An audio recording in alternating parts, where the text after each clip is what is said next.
Hi friends, welcome to Sandhya kitchen. ఇవాళ చేయబోతున్న curry చిక్కుడుకాయ కర్రీ అండి. చిక్కుడుకాయ కర్రీని ఈ విధంగా చేసుకోండి, టేస్ట్ అయితే చాలా బాగుంటుంది.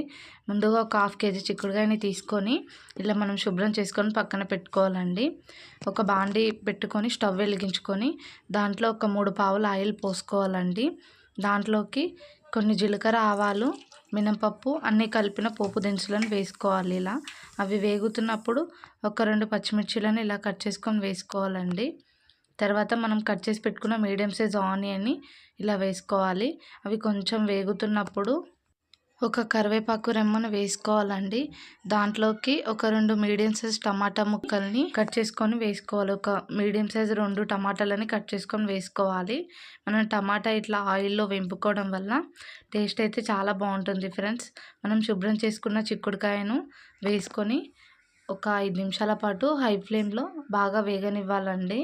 మనకు అలా బాగా ఫ్రై అవుతే టేస్ట్ అనేది చాలా బాగుంటుంది. మనకి ఎక్కువ టైం కూడా పట్టదండి ఉడకడానికి, మనం ఇలా వేయించడం వల్ల. చూసారు కదా ఫ్రెండ్స్, మనం ఒక 5 నిమిషాల పాటు హై ఫ్లేమ్లో బాగా వేయింపినందుకు ఎంత హాఫ్ కేజీ చిక్కుడుకాయ ఎంత కొద్దిగా అయింది చూడండి. ఇలా బాగా వేగిన చిక్కుడుకాయ కర్రీలో మనం ఇంకా కొద్దిగా ఒక 1 టేబుల్ స్పూన్ ఉప్పును వేసుకోవాలండి. వేసుకొని బాగా కలుపుకోవాలి. మనం అలా ఉప్పు మధ్యలో వేయడం వల్ల బాగా మనకి ఫ్రై అవుతుంది చిక్కుడుకాయ కర్రీ. ఇంకొద్దిసేపు ఇంకో 5 నిమిషాలు ఉప్పు వేసిన తర్వాత వేగనిచ్చానండి మూత పెట్టేసుకొని మీడియం ఫ్లేమ్లో. అలా వేగిన చిక్కుడుకాయ కర్రీలోకి మనం ఫ్రెష్ అల్లం వెల్లుల్లి పేస్టు 1 టేబుల్ స్పూన్ వేసానండి. అది పచ్చివాసన పోయే వరకు వేపుకోవాలండి. అలా కలుపుకోవాలి. అలా కలుపుకున్న తర్వాత 1 టేబుల్ స్పూన్ పసుపు వేసానండి. బాగా కలుపుకోవాలండి. అలా కలుపుకొని ఇంకొక 2 మినిట్స్ మూత పెట్టి అలా ఉంచేస్తే మనకు అల్లం వెల్లుల్లి పేస్ట్ అనేది పచ్చి స్మెల్ పోతుందండి. ఇలా పోయిన తర్వాత మనం దాంట్లోకి 3 టేబుల్ స్పూన్ల కారంను వేసుకోవాలండి. ఇలా కారం వేసుకొని బాగా కలుపుకోవాలి ఫ్రెండ్స్. బాగా కలుపుకొని దాంట్లోకి తగినంత వాటర్ పోసుకోవాలండి. నేనైతే ఒక 1 గ్లాస్ వాటర్ పోసానండి.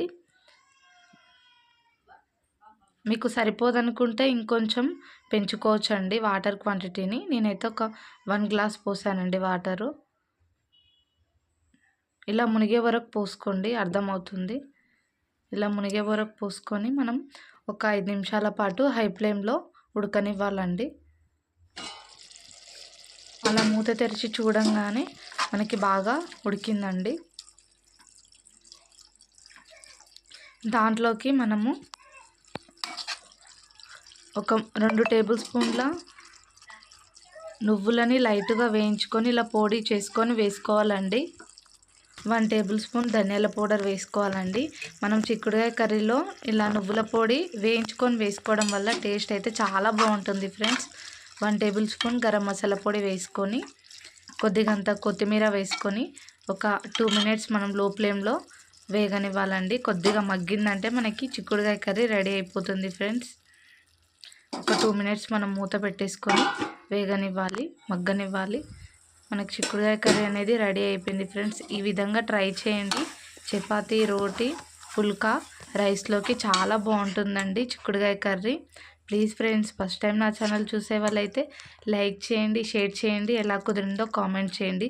ప్లీజ్ అండి, సబ్స్క్రైబ్ చేసుకోవడం మాత్రం మర్చిపోకండి ఫ్రెండ్స్. టేస్ట్ అయితే చాలా బాగుంటుందండి. మనం ఇలా ఒక గిన్నె తీసుకొని చిక్కుడుకాయ కర్రీని గార్నిష్ చేసుకుంటే కొత్తిమీరతో మనకి చిక్కుడుకాయ కర్రీ రెడీ అయిపోయింది ఫ్రెండ్స్. ప్లీజ్ ఫ్రెండ్స్, లైక్ చేయండి.